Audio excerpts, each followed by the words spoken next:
இன்றைக்கு நாம் தமிழகத்தினுடைய காவல்துறை தன்னுடைய கட்டுப்பாட்டை இழந்து விட்டதா, அரசின் கட்டுப்பாட்டிலே காவல்துறை செயல்படுகிறதா, அல்லது காவல்துறையின் எதர்ச்சதிகாரமான போக்குக்கு அரசு துணை நிற்கிறதா என்கின்ற ஒரு கேள்வி. ஒரு விஷயத்தை நம்ம புரிஞ்சுக்கணும். நம்மை ஒருவர் அடிக்கிறார் என்று சொன்னால் ஒரு பெற்ற தாயாகவும் தந்தையாகவும் இருக்க வேண்டும். அல்லது நான் தவறான பாதைக்கு செல்கிறேன் என்று சொன்னால் கண்டிப்பதற்கு என்னுடைய உடன் பிறந்த சகோதரர்கள் வேண்டும், அல்லது உறவினர்கள் வேண்டும். அதை என்னை வழிநடத்திய குருவாக மதிக்கக்கூடிய ஆசிரியர் என்னை அடிக்கலாம், ஏனென்றால் நல்வழிப்படுத்துவதற்காக. ஆனால் இவர்களை எல்லாம் தாண்டி ஒருவருக்கு அதிகாரத்தை இந்த அரசு கொடுத்திருக்கிறது என்று சொன்னால் அது காவல்துறைக்கு மட்டும்தான். காவல்துறை என்பது களங்கமில்லாத ஒரு துறை. அப்படி இருந்ததுதான் காவல்துறை. கர்ம வீரர் காமராசர் அவருடைய குடும்பத்திலே ஒரு கொலை வழக்கிலே அவருடைய உறவினர் அவர்கள் பாதிக்கப்பட்ட பொழுது அன்று காவல்துறையினுடைய உயர்நீதியாகிய அமைச்சராக இருந்தவர் கக்கன் அவர்கள். காமராஜருடைய உறவினர் என்பதற்காக கைது செய்யாமல் விட்டுவிடுவார்களோ என்று அச்சப்பட்ட நேரத்திலே காமராசர் அவர்கள் தெளிவாக சொல்லுகிறார், அந்த குற்றவாளி கைது செய்யப்பட்டு விட்டாரா என்று சொல்லி. கைது செய்து சிறைகளை அடைத்திருக்கிறோம் என்று சொன்ன உடனேயே காமராஜர் சொல்லுகிறார், இதுதான் நீதியின் ஆட்சி என்று சொல்லி. ஆக குற்றவாளி தன் உறவினராக இருந்தாலும் சரி, அல்லது இந்த அரசிற்கு வேண்டுபவர்களாக இருந்தாலும் சரி, அரசு நீதிநிலையோடு இருக்க வேண்டும் என்பதை மக்கள் எதிர்பார்க்கின்றார்கள். காவல்துறையில இன்றைக்கு இருக்கக்கூடிய திருபுவனம் அஜித்குமார் சம்பந்தமாக ஊடகங்கள், செய்தி நிறுவனங்கள் பல்வேறு விதமான தகவல்களை பரிமாறிக்கொண்டிருக்கின்றது.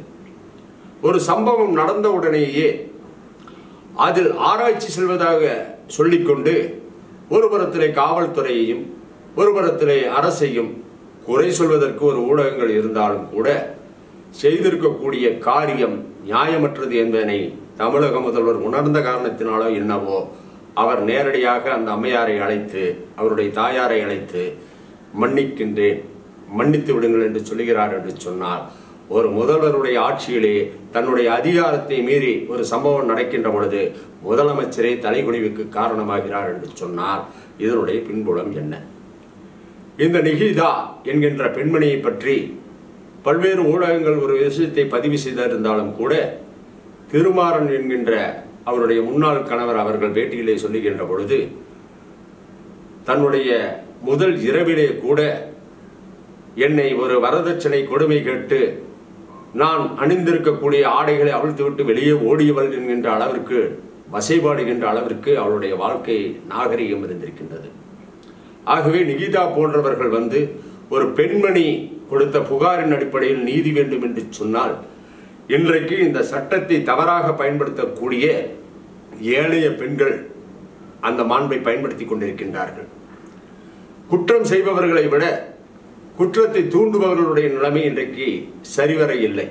அதற்கு என்ன காரணம் என்று சொன்னால், பெண்கள் என்று சொன்ன உடனேயே அதை உடனடியாக நாம் எடுத்துக்கொள்ள வேண்டும், பெண்களுடைய பாதுகாவலர் என்று நினைக்கின்றார்கள். ஆனால் நடந்தது என்ன? அந்த கோவில் என்பது வடப்புறம் பத்ரகாளியம்மன் கோவில் என்கின்ற அந்த காளியம்மன் கோவிலே செக்யூரிட்டியாக இருக்கின்றார் என்று சொன்னார். அந்த செக்யூரிட்டி நிறுவனம் தான் அவரை அந்த கோவிலுக்கு நியமித்திருக்கின்றது. அவருடைய பின்புலத்தை அறியாமலோ அல்லது இந்த பயன் மேல் இருக்கக்கூடிய ஒரு தவறான நடவடிக்கை இருந்தால் செக்யூரிட்டி சர்வீஸ் ஒரு கோவில் நிர்வாகத்துக்கு அவனை செக்யூரிட்டியாக போடவே மாட்டாங்க. இது இந்து சமய அறநிலையத்துறையில வேலைக்கு சேருகின்ற பொழுதே பல இடங்கள்ல கோவில்கள் இது போன்ற கொள்ளை சம்பவங்கள், திருட்டு சம்பவங்களை தடுக்கின்ற முகமாக முன்னாள் இராணுவத்தினருக்கும் ஊர்காவல் படையினருக்கும் படித்து வேலை இல்லாத இளைஞர்களுக்கும் முன்னுரிமை அடிப்படையில் பணி கொடுக்க வேண்டும் என்று சொல்லி பல்வேறு விதமான தரப்பினர்கள் அரசுக்கு அறைகூவல் விடுத்தாலும் கூட லஞ்ச லாவண்யத்தை பெற்றுக்கொண்டு செக்யூரிட்டி சர்வீஸ் குறிப்பிட்ட தொகையை அந்த துறை அதிகாரிகள் பெற்றுக்கொண்டு இது போன்ற ஆட்களை நியமிப்பது என்பது வாடிக்கையாகிவிட்டது. ஆகவே இந்த கொலையிலே சம்பந்தப்பட்டிருக்கக்கூடியவர் அல்லது இந்த கொலைக்கு காரணமாக இருக்கக்கூடிய காவல்துறை சார்ந்த குடும்பத்தினர் பேசுகின்றார்கள், உயரதிகாரிகளுடைய ஆணைக்கு கட்டுப்பட்டுத்தான் காவலர்கள் நடவடிக்கை எடுக்க வேண்டியிருக்கின்றது. ஆகவே நாங்கள் அதில் ஒரு அம்பு மட்டும்தான், வில்லேந்தியவர்கள் யாரோ என்று சொல்லி அந்த குடும்பத்தவர்கள் இன்றைக்கு மறியல் செய்து கொண்டிருக்கின்றார்கள். ஏன் இந்த அவல நிலை? நடந்த சம்பவம் என்ன அப்படி என்று பார்த்தால், அந்த நிகிதாவும் அவருடைய அம்மாவும் ஒரு ஸ்கேன் சென்டருக்கு சென்றதாக சொல்லுகின்றார்கள். ஸ்கேன் சென்டருடைய மரபு உள்ளே இருக்கக்கூடிய அணிகலன்களை அவிழ்த்து அதை பராமரிப்பதற்கு ஒரு ஆளை செக்யூரிட்டி மாதிரியே வச்சிருப்பாங்க. அவங்க தான் எடுத்துட்டு ஒன்றுமில்லை என்று ஒப்புதல் கொடுத்ததுக்கு பின்னாடி தான் உள்ளேயே போவாங்க. போய் முடிச்சுட்டு வந்தாச்சு. ஸ்கேன் சென்டருக்கு போயிட்டு வரக்கூடியவங்க கோயிலுக்கு போகணும்னு முடிவு பண்ணிட்டு நான் ஸ்கேன் எடுக்கிறேன் அப்படிங்கிறவங்க ஆரம்பத்திலேயே அவங்க கோயிலுக்கு போயிருக்கலாம். ஆனால் கோயிலுக்கு போகலை. அணிகலன்கள்லாம் ஸ்கேன் சென்டருக்கு போனதுக்கு அப்புறம் கோவிலுக்கு போகக்கூடியவங்க அந்த அணிகலன்களை எல்லாம் காருக்குள்ளே வைத்து விட்டோம் என்று சொல்வதுதான் இவங்களுடைய ஸ்டேட்மெண்ட். ஆனால் நடந்திருக்கக்கூடிய சம்பவம், காரிலே இருக்கக்கூடிய அந்த காரை பார்க்கிங் செய்கின்ற பொழுது அந்த காவலாளியாக இருக்கக்கூடிய அந்த நபர் ஏற்கனவே நிகிதாவுக்கு தெரிந்தவர் அல்ல. தெரிந்த நபராக இருந்தால் மட்டும்தான் ஒருவர் ஏற்கனவே அந்த கோவிலுக்கு நான் அடிக்கடி சென்று வருகிறேன், அல்லது இந்த தம்பி எனக்கு தெரியும், அல்லது இந்த துறையை சார்ந்த செக்யூரிட்டி அவர் மீது வைத்த நம்பிக்கையின் பேரில் நான் கொடுத்தேன் என்று சொன்னாலும் கூட அந்த காரை பார்க் பண்ணிட்டு வருகின்ற வரைக்கும் அவங்க அந்த இடத்த விட்டு நகர்ந்திருக்க மாட்டாங்க. இதுதான் உண்மை. ஏன்னா அதுல பொருள் இருக்கு, அதுல பணம் இருக்கு. அந்த கார் தன் கண் பார்வையில் இருக்குதா என்பதை கூட அறியாமல் கோவிலுக்குள் சென்று விட்டார்கள் என்பதே கவனத்தை திசை திருப்புவதை போலத்தான் இருக்கின்றது. அது மட்டுமல்ல, உள்ளே இருக்கக்கூடிய செக்யூரிட்டியாக இருக்கக்கூடிய இந்த தம்பி அஜித் குமாரை அழைத்து உடல் ஊனமுற்றோருக்கு மாற்றுத்திறனாளிக்குரிய வாகனத்தை இயக்கி அவர்களை கோவிலை சுற்றி பார்க்க வைத்து உடனே இருந்து கொண்டிருக்கின்றான் அந்த பையன். காரிலே திருடியவனாக இருந்தால், அதை மறைப்பதாக இருந்தால் அந்த தம்பி அப்பவே ஓடி இருப்பான். ஆனால் அவன் கோவிலுக்குள்ள வந்திருக்கக்கூடிய இந்த அம்மையாரை கோவிலுக்குரிய வழிபாடுகளை எல்லாம் முடித்து வெளியே வந்த பின்னால் கார் எங்கே என்று கேட்கின்ற பொழுது எனக்கு கார் ஓட்ட தெரியாதுங்கிறனால நண்பர் மூலமாக அந்த காரை கொடுத்து எடுத்துட்டு வர சொல்லுகிறேன் என்று சொல்லித்தான் தகவல்.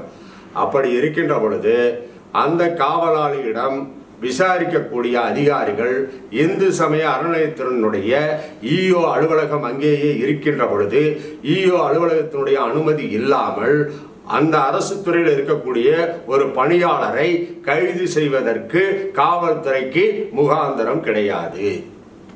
முதல் விஷயம், முகாந்திரமே கிடையாது. அப்படி காவல் நிலையத்திற்கு அவர்களை அழைத்து விசாரிக்க வேண்டும் என்று சொன்னால் இந்து சமய அறநிலையத்தினுடைய அந்த ஈஓவாக இருக்கக்கூடியவர் ஒப்புதல் கொடுத்து இவரை விசாரிப்பதில் எனக்கு எந்த விதமான கருத்தும் இல்லை என்று சொன்னால் மட்டும்தான் விசாரிக்க முடியும். இப்ப நான் ஒரு உதாரணத்துக்கு எடுத்துக்கிட்டோன்னு வைங்க, என்னுடைய பகுதியில் ஒரு திருட்டு நடந்துருச்சு, ஒரு காவல்துறையுடைய அதிகாரி விசாரணை போதுதான் இது களவு போயிருச்சுன்னு சொன்னோம்னா காவல்துறை மீது புகார் கொடுத்தா உடனடியாக நடவடிக்கை எடுக்க முடியாது. காவல்துறையினுடைய உயர் அதிகாரியினுடைய அனுமதி இல்லாமல் அந்த காவலர் மீது விசாரணை நடத்துவதற்கு அனுமதி கிடையாது. அதே போல ஒரு கலெக்டர் அலுவலகத்தில் பணியாற்றக்கூடிய ஒருவர் மீது நான் புகார் சொன்னால் கலெக்டருடைய அனுமதி இல்லாமல் அந்த நபரை விசாரிக்க முடியாது. ஆக இந்து சமய அறநிலையத்தினுடைய கோவிலை காவலாளியாக இருக்கக்கூடிய விசாரிக்க வேண்டும் என்று சொன்னால் அவருடைய ஒப்புதல் இருந்திருக்க வேண்டும்.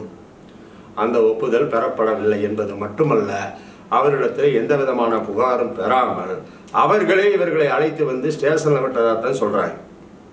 ஆக இந்த தவறுக்கு உடனடியாக இருந்தது இந்து சமய அறநிலையத்துறை. ஆகவே இந்து சமய அறநிலையத்துறையினுடைய அதிகாரிகள் ஒருபுறத்திலே காரிலே இருக்கக்கூடிய நகைகள் காரிலே இருந்ததா என்பதற்கு எந்த விதமான விசாரணையும் இல்லை. காரை எனக்கு ஓட்ட தெரியாது என்று சொன்னதற்கு பின்னால் அவருடைய நண்பரிடத்திலே சாவி கொடுத்தேன் என்று ஒப்புதல் வாக்கு மூலம் கொடுத்ததற்கு பின்னால் அவரை எந்த காரணம் கொண்டும் அது சம்பந்தப்பட்ட 3 பேரை அருகில் இருக்கக்கூடிய ஒரு வாகனத்திலேயே வைத்துக்கொண்டு இவரை மட்டுமே தொடர்ந்து அடித்து துன்புறுத்தி ஒரு வழக்கை ஒரு கொலை வழக்காக மாற்றி இருக்கிறது என்று சொன்னால் இந்த தனிப்படையினுடைய நிலைமை என்ன? தனிப்படை என்பது எப்படிப்பட்டது என்று சொன்னால் ஒரு சம்பவத்திற்காக தனிப்படை அமைப்பது என்பது வேறு. என்ன காரணம் என்று சொன்னால் ஒரு மிகப்பெரிய ஒரு நகை கூடங்கள் இருக்கின்றது. அல்லது அது மிகப்பெரிய ஒரு ஜவுளி நிறுவனம் இருக்கின்றது, அல்லது மிகப்பெரிய அளவில் தொழிற்கூடங்கள் இருக்கிறது என்று சொன்னால், அந்த பகுதியிலே மிகப்பெரிய அளவில் கொள்ளை நடந்திருக்கிறது என்று சொன்னால், அதை துப்பு துலக்குவதற்காக உடனடியாக மாவட்டத்தினுடைய நிர்வாகம் இது போன்ற குற்ற சம்பவங்களை உடனடியாக பிடிக்க வேண்டும் என்பதற்காக பல்வேறு விதமான தனிப்படைகளை அமைக்கும்.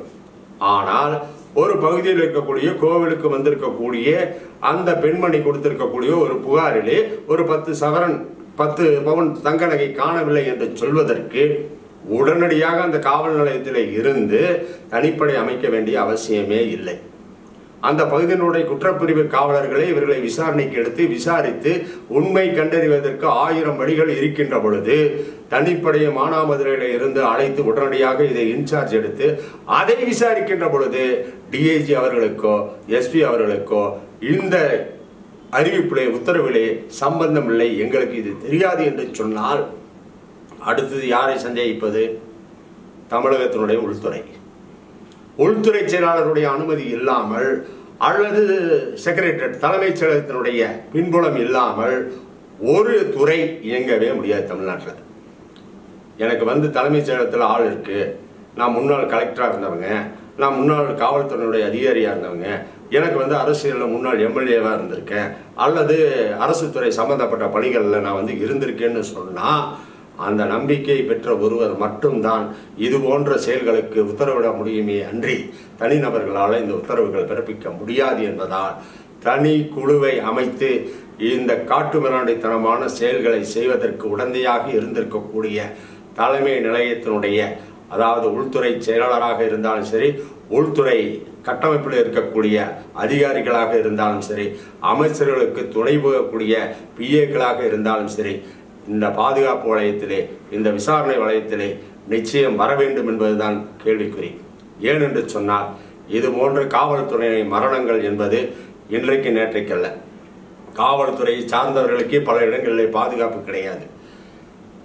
ஏன் ஒரு காவல்துறையினுடைய பெண்மணியை ஒரு கூட்டத்திலே வைத்து அவமரியாதை செய்து விட்டார் என்று சொன்னால் அந்த நபர் மீது கூட நடவடிக்கை எடுக்கக்கூடாது என்று சொல்லி புகாரை வாபஸ் வர வைக்கக்கூடிய அளவிற்கு இருக்கின்றது.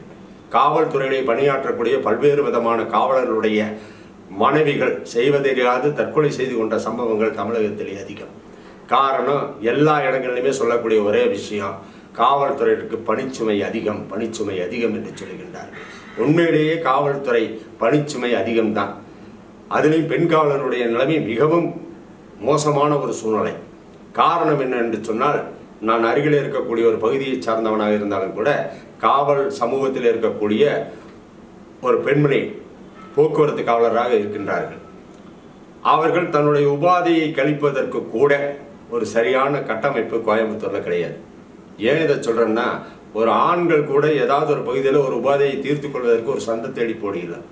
ஒரு காவல்துறையில் இருக்கக்கூடிய ஒரு கான்ஸ்டபிளுக்கு தன்னுடைய உபாதைகளை கழிப்பதற்கு போதுமான கட்டமைப்பு வசதிகளோ அதற்குண்டான உபகரணங்களோ அது சம்பந்தப்பட்ட ஏற்பாடுகளோ கூட இல்லாமல் கால் கெடுப்பதற்காக 8 மணி நேரம் நின்று கொண்டு பணியாற்றுகின்ற காவல்துறைக்கும் மன அழுத்தம் இருக்கும். அவர்களுக்கும் குழந்தைகள் இருக்கின்றது, அவர்களுக்கும் மனைவிகள் இருக்கின்றார்கள், அவர்களுக்கும் பொறுப்புகள் இருக்கின்றது. கணவனும் மனைவியும் ஒரே துறையிலே இருந்தாலும் கூட அவர்களுக்கும் பல்வேறு விதமான உயரதிகாரிகளின் அழுத்தத்தின் காரணமாக பல்வேறு மன உளைச்சலிலே அந்த குடும்பங்களும் தவித்துக் கொண்டிருக்கின்றது. ஆகவே தமிழகத்தினுடைய காவல்துறை நீதி பரிபாலனத்தை காக்கக்கூடிய காவல்துறையாக காமராஜர் அவர்கள் ஆட்சியிலே கக்கன் போன்றவர்களெல்லாம் போலீஸ் அமைச்சர்களாக இருந்தபோது செய்த சாதனைகளைப் போல நீதிகள் பரிபாலனம் காப்பாற்றப்பட வேண்டும் என்பதே தேசபக்தருடைய கருத்தாக இருக்கின்றது. ஆகவே அஜித்குமார் மரணத்திலே நிச்சயமாக நீதி கிடைக்க வேண்டும்.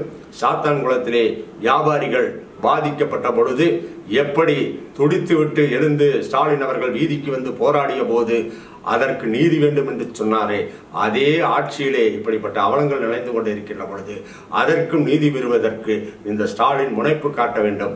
அதிலே கட்சி மாச்சரியங்களை கடந்து தமிழகத்தினுடைய நீதியை நிலைநிறுத்துவதற்கு திராவிட முன்னேற்ற கழகம் செயல்படும் என்பதனை அவர் மக்களுக்கு பறைசாற்ற வேண்டும் என்று சொன்னால், அண்ணா யூனிவர்சிட்டியிலே பெண்கள் பாலியல் நடந்த பொழுது அதை மறைப்பதற்காக முயற்சி செய்தவர்கள், கோவையிலே குண்டுவெடிப்பு நடந்த போது சிலிண்டர் குண்டு என்று மறுத்து பேசியவர்கள், இப்பொழுது நடந்திருக்கக்கூடியது ஒரு சாதிய வன்மத்தை சொல்வதைப் போல அவர்கள் நாடார் சமுதாயத்தை சார்ந்தவர்கள், அவர்கள் இந்துக்கள் என்பதற்காக அவர்களை மிகவும் பின்தங்கிய ஒரு சூழ்நிலையை நடத்துவார்கள் என்று சொன்னால் சமுதாயம் இந்த திமுகவை மன்னிக்காது, இந்த அரசை மன்னிக்காது. வருகின்ற சட்டமன்ற தேர்தலில் தக்க பாடத்தை தமிழகத்தினுடைய அனைத்து மக்களும் இந்த சட்டம் ஒழுங்கினை கருத்திலே கொண்டு வாக்களிப்பார்கள் என்பதை இந்த நேரத்திலே பதிவு செய்து கொள்கிறேன். மேலும் இது போன்ற வீடியோக்களை காண தேசியவாத நியூஸ் யூடியூப் சேனலை சப்ஸ்கிரைப் செய்யுங்கள்.